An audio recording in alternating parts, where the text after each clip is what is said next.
Hello friends, good morning and welcome to TalentSprint for another live session on weekly current affairs. First we do the national news, then we do the international news, then we do the news on banking, economy and finance, and the news on science and technology, the other current affairs, and finally the sports news. We begin with the national news first.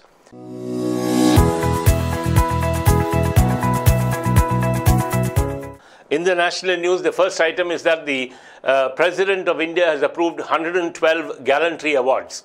On the occasion of the 71st Independence Day, on the 15th of August 2017, 112 gallantry awards have been approved by the President for the armed forces and paramilitary forces.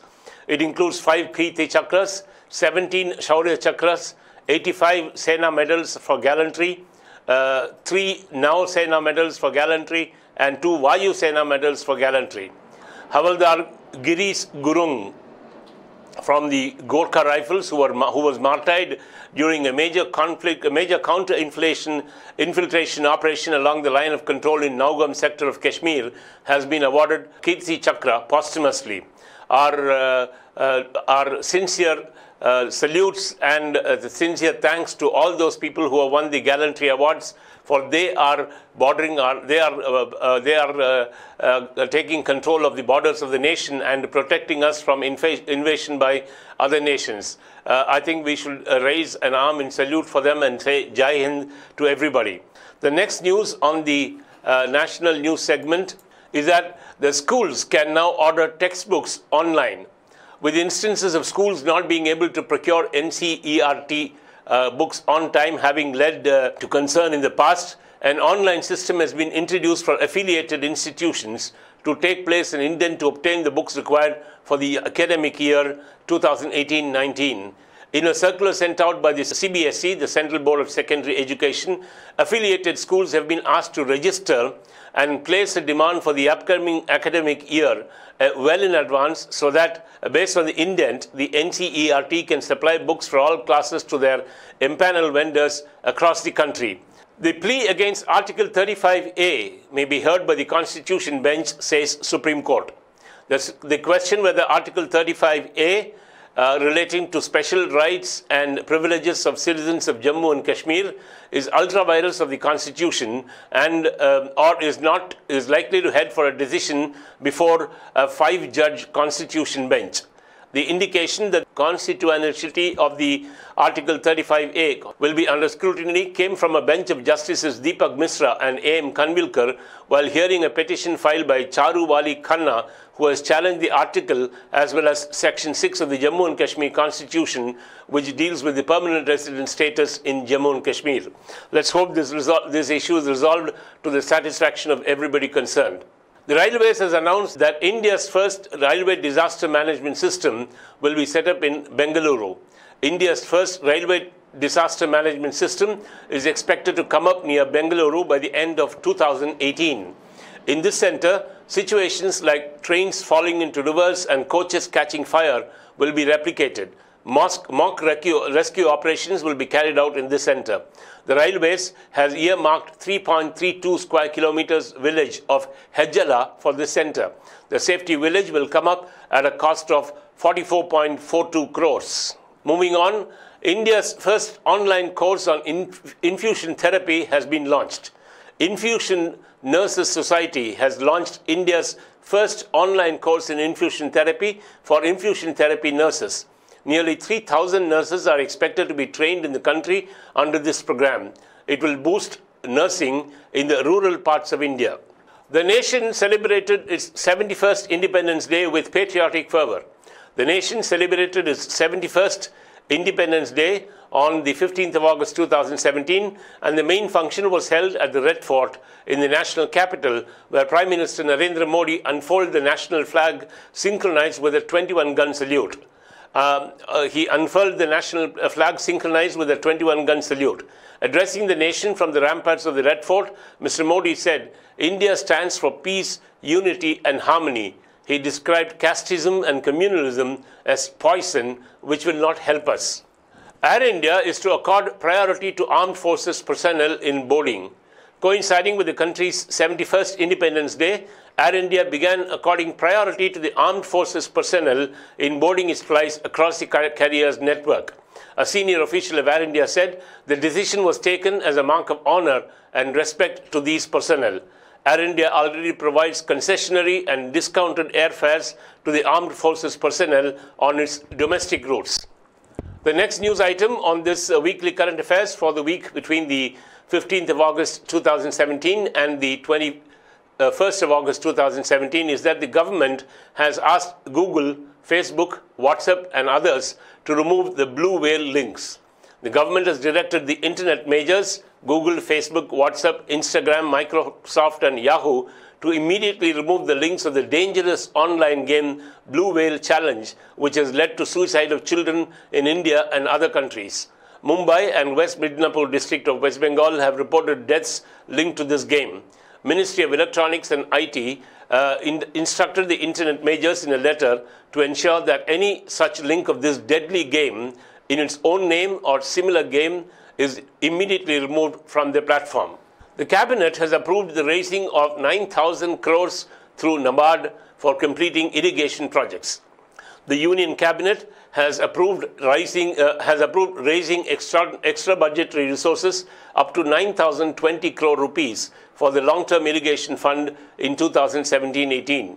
The amount will be raised by NABARD, the National Bank of Agricultural and Rural Development, through bonds. The loans are for implementation of the Accelerated Irrigation Benefits Program works of 99 ongoing prioritized irrigation projects under the Pradhan Mantri Krishi Sinchai Yojana. The government has capped the prices of orthopedic knee implants. In a major relief to patients suffering from knee problems, the government today capped the prices of orthopedic knee implants. It has declared the capped prices of different knee implant surgeries. Now, the most widely used cobalt chromium knee implant will cost around 55,000 rupees instead of the current average price of over 1.58 lakh rupees. This is indeed a welcome move by the government, which will be of a major relief to people suffering from knee problems. The Parsi New Year and Navroz was celebrated on the 17th of August 2017. Parsi New Year Navroz was celebrated on the 17th of August 2017 across the world. The festival is celebrated by followers of Zoroastrianism in the Middle East, USA and South Asian countries such as India and Pakistan. The vibrant festival began 3,000 years back by the mighty Emperor Jamshed, who introduced the new calendar in Persia. Hence, it is also known as the Jamshedri Navroz or Navroz. The next news item is that the new metro policy has been approved to expand metro network across various cities. The Union Cabinet approved a new metro policy for expanding the metro rail network across various cities in the country. The policy was prepared in consultation with states and is intended to end ad hoc arrangement for expansion of metro rail work in the country. 370 kilometers of metro is operational in 7 cities. 537 kilometers are under construction in 12 cities and 600 kilometers proposal are under consideration. Additionally, also under consideration is 381 kilometers of regional rapid rail for NCR region or the National Capital Region. So India is home to 27,312 elephants, says the census. Preliminary results from the first ever synchronized All India elephant population estimation pegs India's Asian elephant population at 27,312. The estimate, derived from the sighting-based direct count method alone, will be confirmed with estimates from the indirect dung count method in about 3 months' time. According to the report released by the Ministry of Environment, Forests and Climate Change on the 12th of August, Karnataka has the highest number of elephants, 6,049, followed by Assam with 5,719 and Kerala with 3,054. The Defense Ministry clears proposal to procure 6 Apache attack helicopters for the Army. The Defense Ministry has cleared a proposal to procure 6 Apache attack helicopters for the Army. The acquisition of the helicopters, equipment and training will cost around 4,168 crores.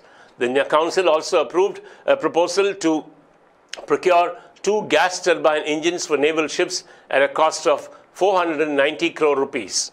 In Tamil Nadu, the inquiry commission to probe the death of Jayalalitha has been announced by the government. In Tamil Nadu, the decision to form an inquiry commission to probe the death of the late leader J. Jayalalitha has evoked mixed reactions.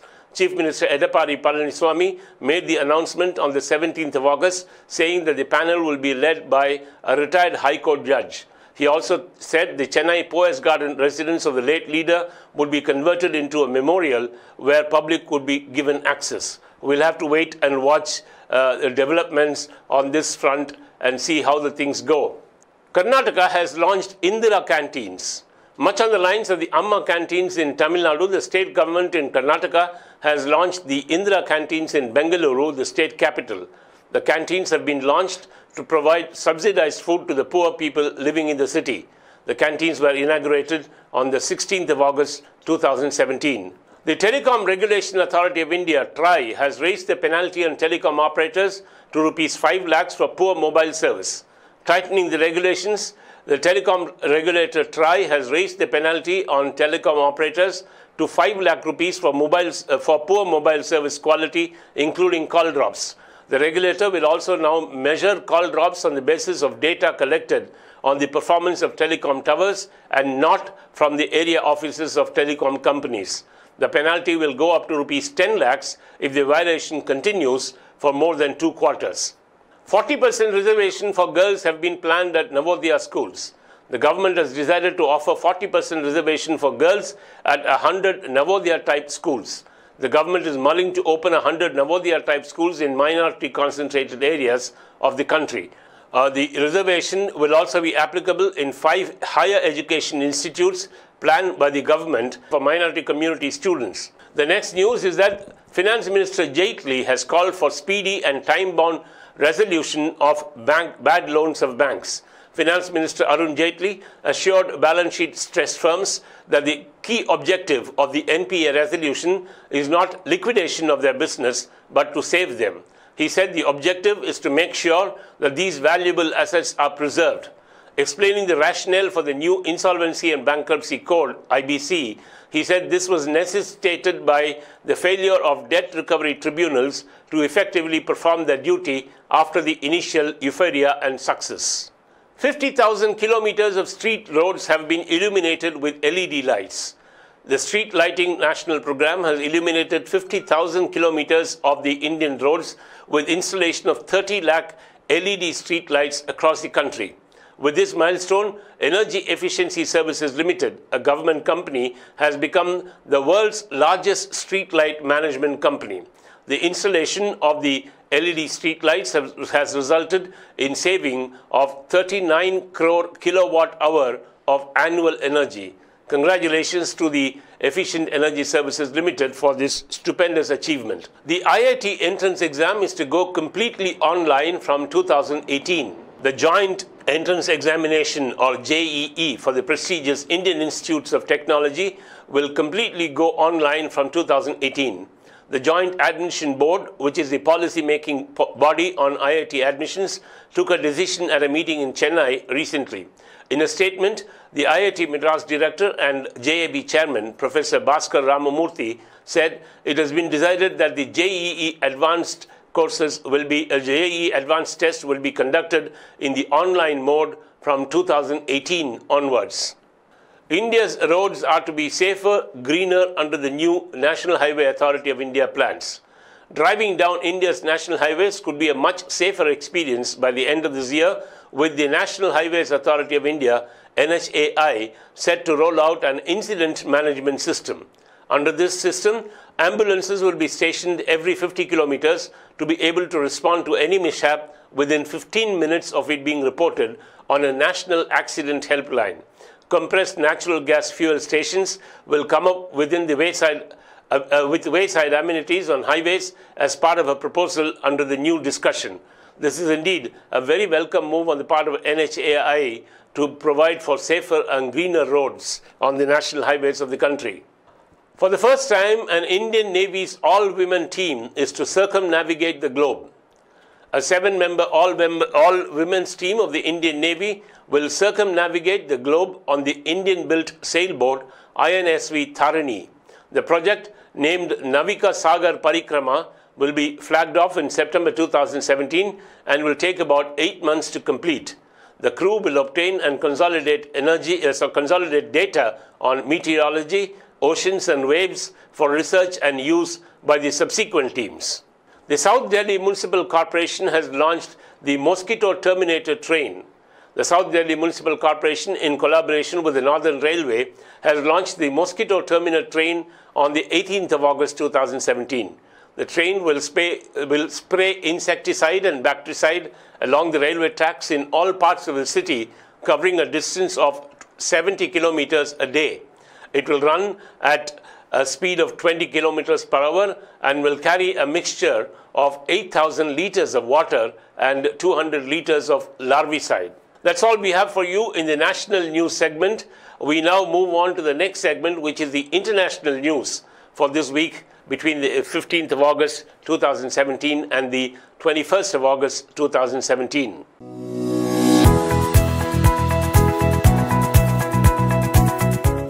The South Korean president has appealed for calm.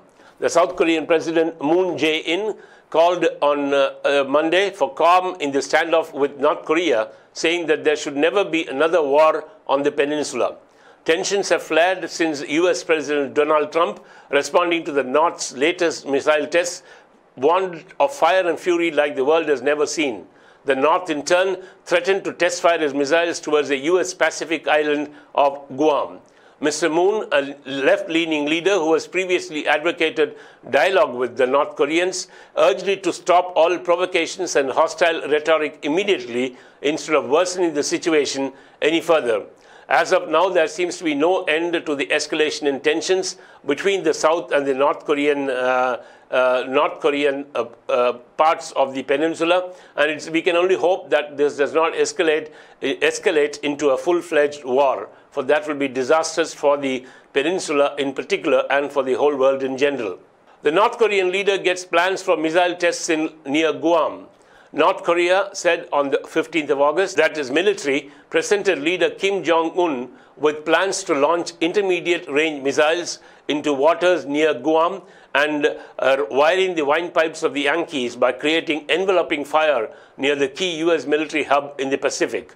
The comments, while typically belligerent, are significant because they also appeared to signal a path to diffuse a deepening crisis with Washington over a weapons program that is seen as nearing the ability to accurately send a nuclear missile to the U.S. mainland. As I said before, we can only hope and pray that this tension does not get escalated into a full-fledged war between the two countries in the Korean peninsula. In a very historic move, the Big Ben in London will go silent for 4 years for repair work. Big Ben, the huge clock of Britain's Parliament and an iconic figure in the City of London, will fall silent next week as part of a 4-year restoration project.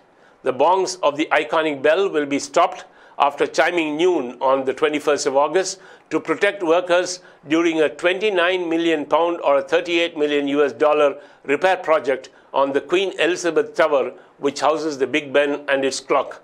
Steve Jacks, the keeper of the Great Clock, said on the 14th of August that the clock mechanism will be dismantled piece by piece and its 4 dials will be cleaned and repaired. The 13.5 British ton bell will be cleaned and checked for cracks, if any. Visitors to London will no doubt miss the Big Ben and the chiming of the big gongs during their visit for the next 4 years' time. A tiny African country has released a coin on account of Janmashtami. The tiny African country of Chad has released a limited edition of the silver coin on the occasion of Janmashtami. The full-dimensional 3D coin weighs 100 grams and is made of pure silver. 251 such coins will be available for sale in India at a price of 25,555 per coin. The European Union has called for a peaceful solution to the Korean crisis. The European Union's foreign policy chief has called for peaceful, not military means to resolve the Korean Peninsula crisis, urging Pyongyang to avoid any further provocative action that could stoke tensions. At such a critical juncture, the European Union supports diplomatic work with its partners aimed at de-escalation of the situation and achieving the complete, verifiable and irreversible denuclearization of the Korean Peninsula through peaceful, not military means. The statement was issued after a meeting of a key European Union panel which agreed the bloc would reach out to North and South Korea, the United States, China, Russia and Japan. Let us hope that their efforts for a peaceful solution fructifies. The King of Saudi Arabia has ordered the Qatar border to reopen for Hajj pilgrims. Saudi Arabia's King Salman has ordered that the border with Qatar be reopened to allow pilgrims to carry out their annual Hajj pilgrimage to Mecca. Official state media said the decision represents the first step forward since the diplomatic crisis began when Saudi Arabia, Egypt, Bahrain and the United Arab Emirates severed diplomatic and trade ties with Qatar on the 5th of June 2017. The king has ordered that the Qatari pilgrims be allowed to enter Saudi Arabia through the border crossing to do their Hajj pilgrimage. He even ordered that private jets belonging to Saudi Airlines be sent to Doha Airport to bring all Qatari pilgrims on his expenses. The United States has designated Pakistan-based terror outfit Hizbul Mujahideen as a terrorist organization. The United States has named Pakistan-based Kashmiri terrorist outfit Hizbul Mujahideen as a foreign terrorist organization. The decision comes after nearly 2 months after adding the group's Pakistan-based Syed Salahuddin to its list of designated global terrorists. Slapping a series of sanctions on the outfit, the United States State Department said in a statement that adding such designations expose and isolate terrorist groups and individuals worldwide. The Victorian capital of Melbourne in Australia has been named the most livable city in the world for the 7th year in a row. For the 7th year in a row, Melbourne in Victoria, Australia has been named as the most livable city in the world by the Economic Intelligence Unit. The city secured 97.5 out of 100 points in the Global Livability Index for this year. In the ranking process, each city is linked according to a rating of relative comfort across 5 categories: stability, healthcare, culture and environment, education and infrastructure. Congratulations, Melbourne. The United States and Japan are to advance security, defense cooperation with India, South Korea and Australia. The US and Japan have agreed to advance their multilateral security and defense cooperation with countries like India, South Korea and Australia in view of North Korea's dangerous and provocative behavior. The threat posed by the North Koreans was discussed by the US Secretary of State Rex Tillerson and his Japanese counterpart Taro Kono, Defense Secretary James Mattis and his Japanese counterpart Itsunori Ondara. In cooperation with the other nations, they will continue to employ diplomatic and economic pressure to convince North Korea to end its illegal nuclear and ballistic missile program. In a rather bizarre and dangerous terrorist attack in Spain, the ISIS has claimed responsibility. In Spain, at least 13 people were killed and 100 injured in a terror attack after a van rammed into a crowd of pedestrians on Barcelona's La Rambllas tourist area on the 17th of August 2017. Police have arrested 2 people in this connection. Police said the driver was still on the run. However, today's newspaper, Today, the 22nd of August, the newspapers have reported that the driver has since been caught and killed. Meanwhile, the Islamic State has claimed responsibility for the drastic and dastardly attack. China has launched its first cyber court in e-commerce hub. On the 18th of August 2017, China launched its first cyber court specializing in handling internet-related cases in the e-commerce hub of Hangzhou amidst a spike in the number of online disputes. The Hangzhou Internet Court in Hangzhou, the capital of East China's Zhejiang province, will handle cases such as online trade disputes and copyright lawsuits. State-run Xinhua news agency reported that the cases handled by the court will be tried online. Emma Stone has been named as the highest paid female actor in 2017. Famous actor Emma Stone has been named as the highest paid female actor in the world by the Forbes annual list of top earners. She earned $26 million in the last 12 months' time. Others in the top list are Jennifer Lawrence, Charlize Theron, Kate Blanchett, Julia Roberts, and Amy Adams. Iraq has begun an offensive to take back Tal Afar. In Iraq, security forces launched an offensive to take back the city of Tal Afar. Prime Minister Haider al-Abadi said this is their next objective in the US-backed campaign to defeat the Islamic State terror group. A long-time stranglehold of the hardline Sunni insurgents, Tal Afar, 80 kilometers west of Mosul, was cut off from the rest of the Islamic State-held territory in June this year.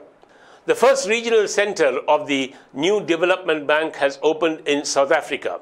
The first regional center of the New Development Bank was opened in South Africa on the 17th of August 2017 by the South African president in the presence of the Indian head of BRICS Bank, K.V. Kamath. The New Development Bank was formerly known as the BRICS Bank. It was set up by the BRICS nations, Brazil, Russia, India, China, and South Africa, with an authorized share capital of $100 billion. In the year 2017, the NDB is expected to fund about $2.5 billion to $3 billion US for about 10 projects. Russia has appointed a new envoy to India. On the 19th of August 2017, the Russian President Vladimir Putin has appointed Nikolai Kudashev as the new ambassador to India. Mr. Kudashev is a career diplomat, and he is currently the Deputy General Secretary in the Ministry of Foreign Affairs of the Russian government. The appointment of the new ambassador was necessitated by the death of the former incumbent Alexander Karakin. That's it for the news from the international segment. We move now on to the third segment of this weekly current affairs session, which is on banking, economy, and finance.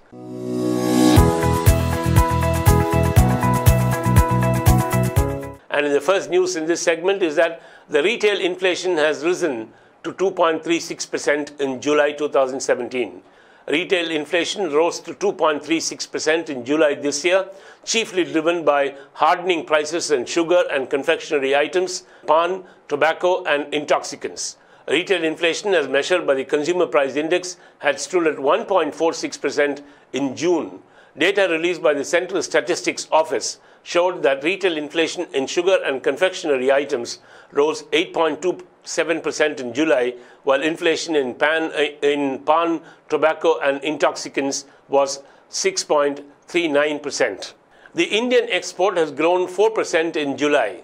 The country's exports grew 3.9% in July 2017 on a yearly basis to $22.5 billion. Exports rose due to an increase in the shipments of petroleum, chemicals, and marine products. Official data showed that imports rose 15.4% in July to $34 billion due to a rise in the inward shipments of crude oil and gold. The country's trade deficit widened to $11.4 billion during the month under review from $7.8 billion in July last year. The Jan Dhan scheme is going strong even 3 years later. 3 years after the launch of the world's biggest financial inclusion program, the Pradhan Mantri Jan Dhan Yojana appears to have stabilized with 30 crores beneficiaries and transactions picking up. The scheme was launched on the 15th of August 2014 with a target to provide universal access to banking facilities. The total balance in these accounts stood at 65,697 crore rupees as on August 9th, 2017. The rural tilt of the scheme comes across in the fact that 17.6 crore account beneficiaries out of a total of 29.48 crore account holders hail from rural and semi-urban areas. The national grain output for the year 2016-17 has been raised by the government to a record 275.68 million tons. The government has revised upward the country's overall food grain production by 2.3 million tons to a record 275.6 million tons in the 2016-17 crop year that ended in June this year. Agricultural Ministry said record production has been achieved in rice, wheat, coarse cereals, and pulses due to the good rainfall and various initiatives taken by the government. The previous record of 265.04 million tons was achieved in 2013-14 crop year, while production had declined to 251.57 million tons in 2015 and 16. The government has imposed a fine of $264 million on Reliance Industries and British Petroleum. The central government has imposed a huge fine of $264 million on Reliance Industries and its partners for failing to produce the targeted amount of natural gas in the eastern offshore KG-D6 fields in 2015-16. Reliance Industries holds 60% stake in KG-D6 fields in the Bay of Bengal, while its partners British Petroleum holds 30% and the remaining 10% is held by the Canadian firm of Nico Resources. The country's largest lender, State Bank of India, has adopted 50 villages. The SBI has announced that it is adopting 50 villages under the Corporate Social Responsibility Initiative called the SBI Gram Seva. Under the initiative, SBI will adopt 5 villages each from 10 village panchayats, and each village will get a financial assistance of 2.4 crore rupees over the period of the next 3 years. The SBI Foundation will identify and partner with NGOs for carrying out the CSR activities. Arcom's merger with Aircel has got the approval. The National Company Law Tribunal has approved the merger of Reliance Communications Limited with Aircel with effect from the 15th of August 2017. Following the merger, a new company called Aircom will be formed, in which both the partners will have an equal stake of 50% each. Based on current trends, the new entity is expected to have an earnings before interest and taxes, or EBIT, of about 15,000 crore rupees. The first shipment of American crude oil worth $100 million to reach India next month. The first shipment of American crude oil worth $100 million will reach India next month, with President Donald Trump of the US promising to be a reliable, long-term supplier of energy to India's developmental needs. The shipment of crude oil to India comes nearly 2 years after the then US President Barack Obama lifted the 40-year-old ban on its export. With this, India, the world's third largest oil importer, joins Asian countries like South Korea, Japan, and China to buy American crude after production cuts by the Organization of Petroleum Export Countries drove up the prices of crude oil. The Confederation of Indian Industries and the government e-marketplace have signed an MOU to establish GEM Samvad. On the 14th of August 2017, the Confederation of Indian Industries and the government e-marketplace signed an MOU to establish the GEM Samvad. GEM Samvad is intended to be a participative and collaborative attempt with the industry to promote Indian industry and entrepreneurship. As a part of this, both the parties will work together to raise awareness. They will also form a forum to seek technical assistance. The Reserve Bank of India has announced that it is issuing new 50 rupee notes. RBI will shortly issue new bank notes of 50 rupees denomination in the Mahatma Gandhi New series. An RBI press release has informed that the base color of the new notes will be fluorescent blue, and its dimension will be 66 millimeters by 135 millimeters. It will have a motif of Hampi with chariot on the reverse, depicting the country's cultural heritage, along with the Swachh Bharat logo, year of printing, numeral 50 in Devanagari, and the language panel. In a rather stunning development in the corporate world, Vishal Sikka has resigned from the Infosys. In a stunning move, Infosys CEO and MD Vishal Sikka resigned from his posts on the 18th of August 2017, accusing co-founder and former chairman N.R. Narayana Murthy of carrying out a malicious campaign against the board. In an email to the Infosys employments early on Friday, Sikka said, "After much reflection, I have concluded that it is indeed time for me to leave my current positions." Sikka's resignations came within hours of a media report quoting an August 9th email from Narayana Murthy to his advisors, in which he said that Infosys board had failed to ensure a proper governance. The boardroom war in Infosys has well and truly begun, and it remains to be seen where it will end. 18 public sector banks have had the dubious distinction of being amongst the top 20 banks with the highest gross NPA ratios. Public sector banks are more stressed than their private sector counterparts, with the former figuring amongst the top 20 banks with the highest gross non-performing asset ratios, according to CARE Ratings analysis of the first quarter results of 38 banks. IDBI Bank, with an NPA ratio of 24.11% of the gross advances, and Indian Overseas Bank with 23.6% have NPA ratios of over 20%. Amongst the PSBs, Indian Bank has the lowest GNPA ratio of 7.2%, the credit rating agency said. Yes Bank is the only bank in a sample of 38 banks with a gross net performing asset ratio of less than 1. That's indeed commendable. The World Bank has given a $24.64 million loan to protect and enhance India's ecosystem.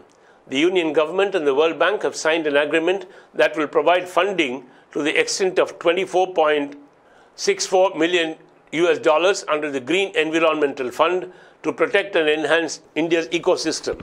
The project is for 5 years and will be entirely funded by the World Bank under its Global Environment Funding Program umbrella.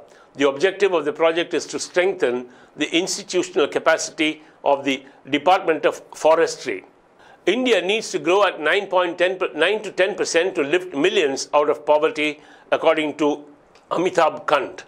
Niti Aayog CEO Amitabh Kant said India needs to grow at 9 to 10% per annum for the next 3 decades for lifting millions of people out of poverty. Kant said further there is the need to make India an easy place to do business. He also said India needs to become a more integral part of the global economy. Over 7 crore youth have been provided bank loans under the Pradhan Mantri Mudra Yojana. Over 7 crore youth were provided bank loans under the Pradhan Mantri Mudra Yojana in the last 3 years.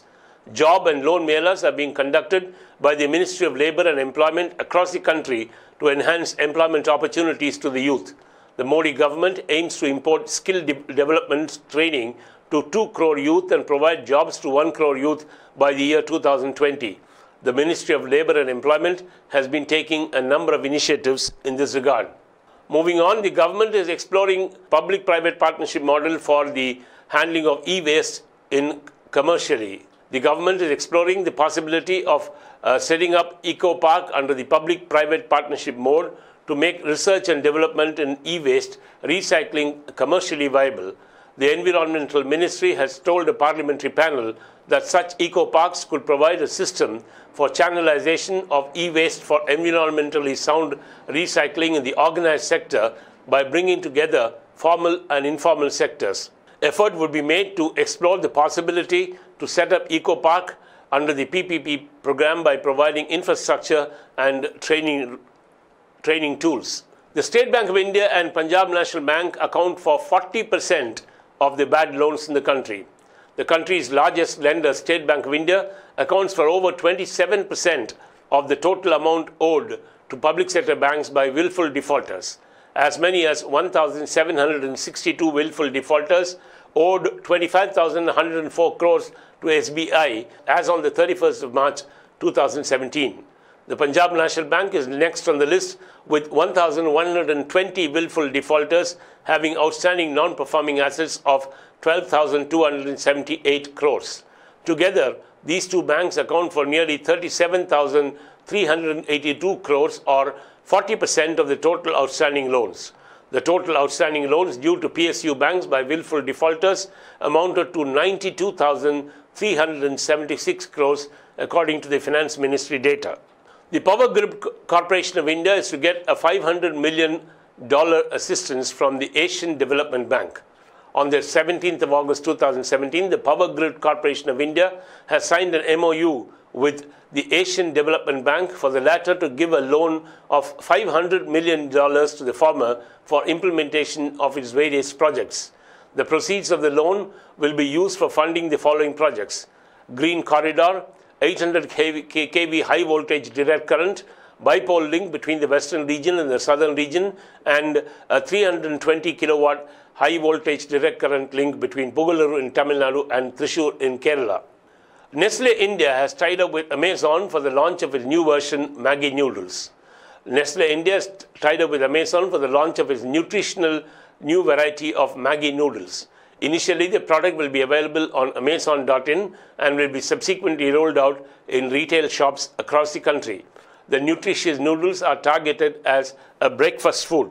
We now move on to the next segment of this weekly current affairs, and that's on science and technology. This is the fourth segment in the 6-segment series.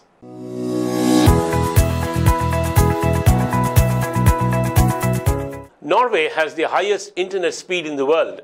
According to global leader in speed testing Ookla, Norway has the highest mobile internet speed in the world. The average speed of the mobiles in Norway is 52.6 megabits per second. Netherlands and Hungary are ranked 2 and 3 in the list. The newly found TRAPPIST-1 is older than our solar system, say scientists. According to a study published in the Astrophysics Journal, researchers have found that the TRAPPIST-1 system is between 5.4 and 9.8 billion years ago. Our own solar system is estimated to be 4.5 billion years old. TRAPPIST-1 is a system of 7 Earth-sized planets orbiting an ultra-cool dwarf star about 40 light years away. TAL Manufacturing launches RoboViz educational cell in robotics. TAL Manufacturing, a wholly owned subsidiary of Tata Motors, has launched RoboViz. It's a cell designed for use in universities and polytechnics. RoboViz will provide the students hands-on experience in robotics and automation technology. RoboViz includes an open architecture, access to the controller, and provides an open platform for robotics learning and development practices. The Western Railway has come up with an initiative for cleanliness. The Western Railway has provided its housekeeping staff with tablets to receive passenger feedback on cleanliness in trains. Under the Onboard Housekeeping Services scheme, which was launched a decade ago, an official is placed in charge of maintaining cleanliness in 3 coaches. The official has to ensure that the coaches are free of pests, the washrooms are regularly cleaned, the liquid hand soap dispensers are refilled, and room fresheners are sprayed in the coaches. IIT Govt develops silk patch to repair damaged heart tissues.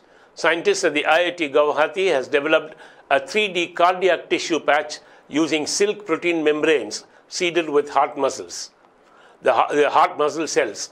The patch can be used for regenerating damaged heart tissues and sealing holes in the heart. The 3D patch can be implanted at the site of the damage to enable the heart to regain normal functioning. Researchers have discovered a new tectonic plate. Researchers at the US Rice University have discovered a new tectonic plate in the eastern Pacific Ocean off the Ecuador coast. Named after the Colombian island, the Malpala plate is the 57th plate to be discovered and the first in nearly a decade. The Indian Institute of Science has said that copper-coated membrane makes drinking water safe. Scientific evidence of copper vessels' antibacterial property became available in March 2012 when a paper in the Journal of Health, Population and Nutrition found that water stored in copper vessels for 16 hours killed pathogenic bacteria as E. coli and cholera. Now, researchers at the Indian Institute of Science, Bengaluru, have developed a water filter membrane with copper ions to make the drinking water safe. The results were published in the journal Nanoscale. A big asteroid is to pass safely by the Earth on the 1st of September 2017, according to the NASA. A large near-Earth asteroid will pass safely by our planet on the September 1st at a distance of 7 million kilometers, or about 18 Earth-Moon distances, according to NASA. Asteroid Florence is amongst the largest near-Earth asteroids that are several miles in size. Measurements from NASA's Spitzer Space Telescope and NEOWISE mission indicate that it's about 4.4 kilometers in size.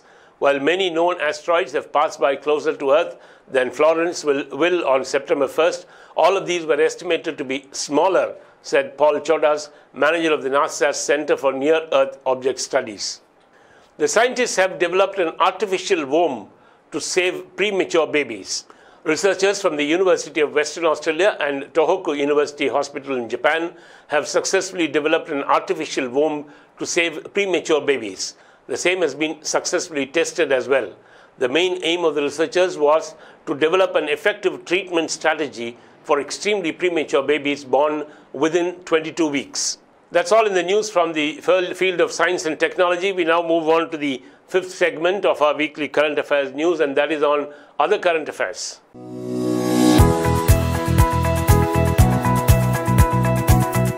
N.K. Jemisin has won the Hugo Award for the Best Scientific Fiction Novel.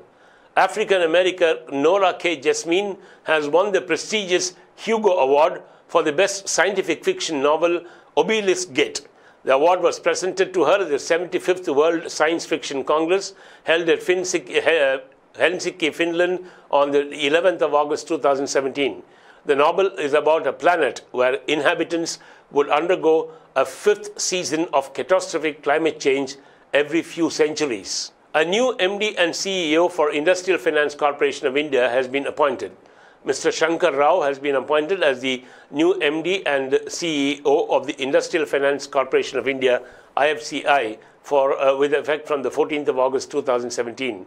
His appointment will be valid for a period of 3 years. He is currently the Managing Director of the IIFCL Asset Management Company Limited. Veteran photographer Paul has passed away. Veteran photographer S. Paul died in New Delhi on the 16th of August at the age of 88. He died at a private hospital after undergoing surgery a few days ago. Paul was a self-taught photographer who discovered his passion for the art as a teenager. He joined the Indian Express in the 1960s and retired from the newspaper in 1989. May his soul rest in peace. The famous comedian Jerry Lewis has passed away. Jerry Lewis, the rubber-faced comedian and director whose fundraising telethons have become as famous as his hit movies, has died. Publicist Kandi Kazao says Lewis passed away on the 20th morning of natural causes at age 91 in Las Vegas with his family by his side. Lewis first became a star in a duo with Dean Martin, entertaining audiences in nightclubs, on television, and in movies. After their split in 1956, he starred and directed a slew of hit films such as The Nutty Professor. May his soul rest in peace too. Dr. Mamta Suri is the new Executive Director, Insolvency and Bankruptcy Board of India. On the 16th of August 2017, Dr. Mamta Suri took charge as the Executive Director of the Insolvency and Bankruptcy Board of India. She was earlier the Chief General Manager of the IRDAI. She is a PhD in Finance and MSc in Risk Management. The World Humanitarian Day was observed on the 19th of August 2017. The World Humanitarian Day is observed worldwide on the 19th of August every year as a tribute to people who risk their lives in humanitarian service and to rally support for people affected by crises around the globe. The theme for the World Humanitarian Day 2017 will be Not a Target. On the 19th of August 2003, a terrorist attack hit the United Nations headquarters in Baghdad in Iraq, in which 22 people were killed. Since then, the 19th of August has been observed as the World Humanitarian Day. Now we come to the last segment of this weekly current affairs, and that is on the sports news, the news from the field of sports.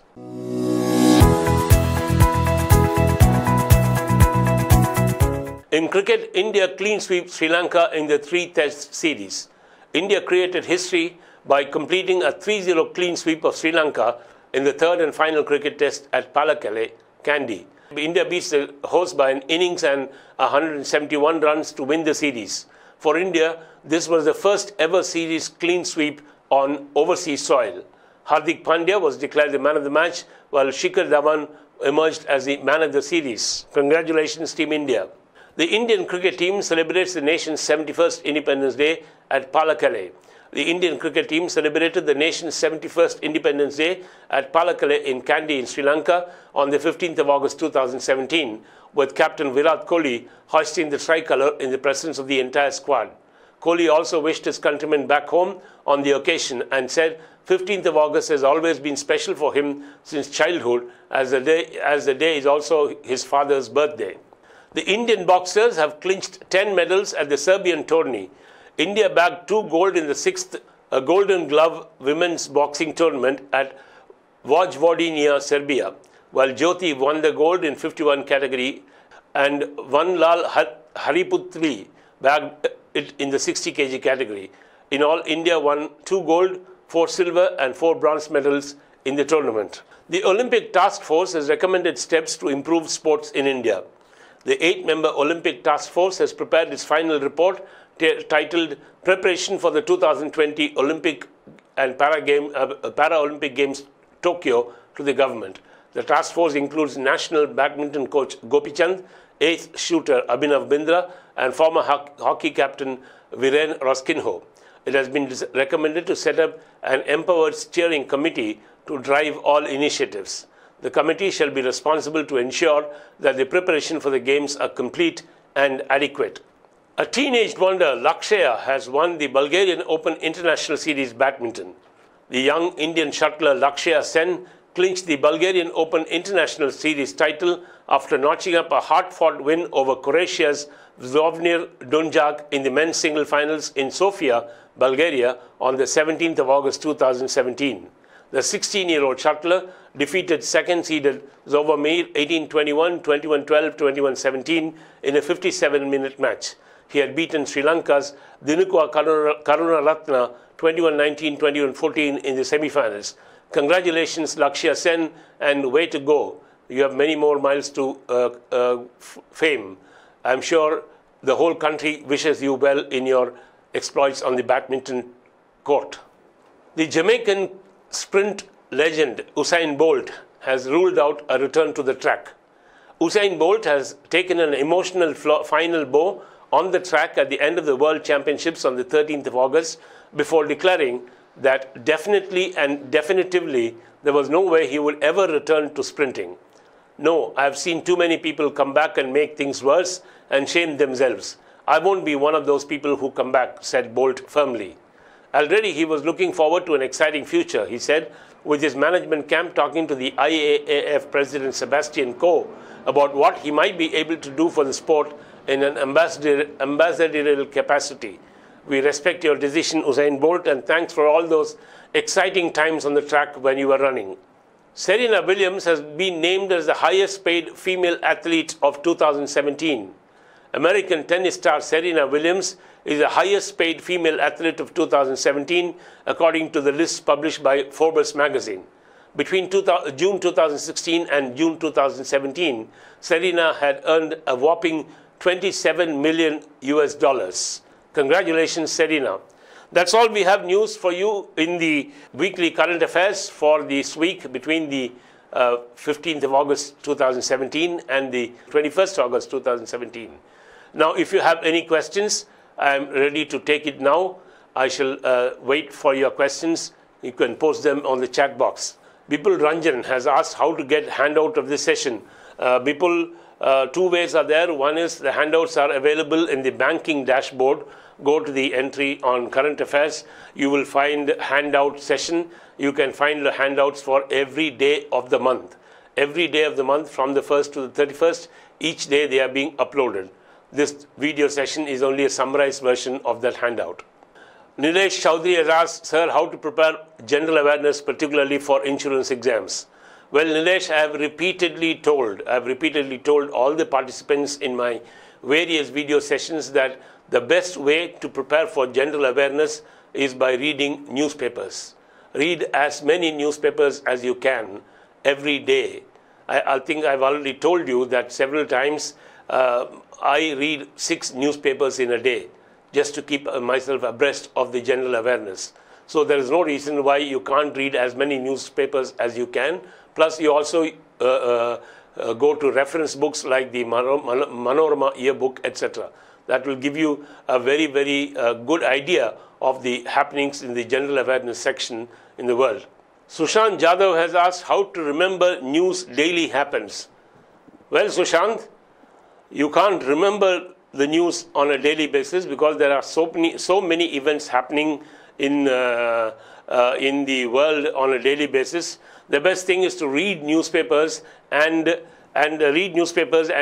to write down all the important events. All the important events you can write down. That is the only way in which you can remember. Otherwise, you cannot remember all the events by heart. That's not possible. You will have to note down, and you will have to remember all that. You will have to note down. Mohsin Jani has said World Bank had made money to India. India is one of the largest beneficiaries of the World Bank loan scheme, Mohsin. India is one of the largest beneficiaries. Atish Dalal has said, sir, kindly brief on insolvency and bankruptcy code. Well, Atish, this is a new code introduced by the Finance Ministry. It states that any borrower, if he has not repaid the money and if he is found to be insolvent, he will be declared insolvent and bankrupt in public. You may ask me, what is the big thing? The thing is that these are very sensitive issues. If somebody is declared a bankrupt and it appears in the newspapers that he has been declared a bankrupt, then it's rather shameful of that person or of that organization. So the Finance Ministry has decided that they will name and shame these various defaulters, and that is why the defaulters are being so told that you will be brought under the insolvency and bankruptcy code, and then you will be shamed and named on that. That's the reason why the board has been set up, and this will be hopefully a deterrent for defaulters to default willfully. That's the reason why it has been allotted. Ankita Sharma has asked, sir, is there any specific area where we need to focus on IPBS or everything is important? Well, Ankita, as far as general awareness and current affairs are concerned, there is nothing called unimportant. Every section is important, every news is important, because from what we have seen, the questions that are coming in from the field of general awareness and current affairs are very wide and open. You really can't break down that to a certain section. They can ask you on anything, and that's the reason why our sessions on current affairs and weekly current affairs also, I try and cover all sections as possible, as many news as possible. That is why it is taking so long a time. So that's the reason why this has been developed that way. That's the reason why it has been developed that way. Well, Mohsin Jani has said, has asked me how many states have been given funding for under the Green Environmental Fund by the World Bank. Well, the details of the states which are going to get the funding from the World Bank to the extent of $24.64 million has not been finalized, as said Mohsin. As far as the news is concerned, the latest updated news is that the Union Government and the World Bank have signed an agreement that will provide funding to an extent of $24.64 million under the Green Environmental Fund to protect and enhance India's ecosystem. The details of the states which will get this loan are yet to be finalized. Aman Pandey, welcome Aman. This is your first session on current affairs. You are asking, is this a recap of current affairs enough for banking preparations? My humble answer would be yes. My humble and polite answer would be yes. But in addition to watching this recap of current affairs, my sincere request is that you should read as many newspapers as possible. As many newspapers as possible. All of them are available online, so you can go through the online version, read as many newspapers as possible, note down what points you think are important. And that's the best way to prepare for a current affairs program, because current affairs is very dynamic. The news for last week will not be there this week. The news for today will not be there tomorrow. So it keeps on changing. So the best way is, of course, this video recap is very, very sufficient. I would very humbly say so. But in addition, you must read newspapers. That is my sincere request. Shambhavi Singh has asked, sir, how should we start preparing for general awareness as a beginner? Well, general awareness, there is nobody called a beginner and a veteran, Shambhavi. All are the same, because the general awareness topics are common to everybody. These are very common. There are two things in general awareness. One is static general knowledge, and the other is current affairs, which is dynamic. For current affairs, I told you the current affairs section is constantly changing. To that extent, it's a dynamic one. For that, you go through the recap of this video, plus also you read newspapers. For the static general knowledge questions, it is better that you refer to our earlier video sessions on static general knowledge, as well as read reference books like the Manorama yearbook. That will give you a wonderful idea of the static general knowledge. Arbitri Mukhopadhyay has asked, sir, important books and his author's name as regards general knowledge, static general knowledge. Manorama yearbook published by the Malayalam Manorama group of publications is the best book I can think of. And also you could also refer to the Limca book on records that will give you the Indian records. You could refer the Guinness Book of World Records that will give you the world record details, etc. Well, Vishal has asked a very small but significant question. He says, what does inflation mean? Well, Vishal, to explain inflation to you in a layman's word, in a layman's term, inflation means you carry a bag full of money and get a packet full of goods. That is called inflation. The rise in prices is called inflation. Last year, what costed 15 rupees could cost 18 rupees this year. That means there has been an inflation. Every year there is an inflation in products because of various reasons, and primarily because the cost of the products has gone up. So to that extent, inflation means a rise in prices whereby you carry a large basket of money and get a few items in return. That is inflation. Atish Jalal has said, sir, what about index of industrial production? And also a brief about Multi-Commodity Exchange Limited.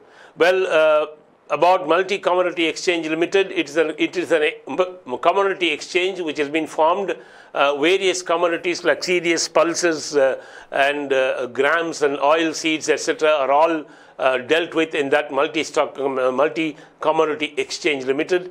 And as far as index of industrial production is concerned, it is nothing but an index which is formed to determine how much of industrial production has happened in the country.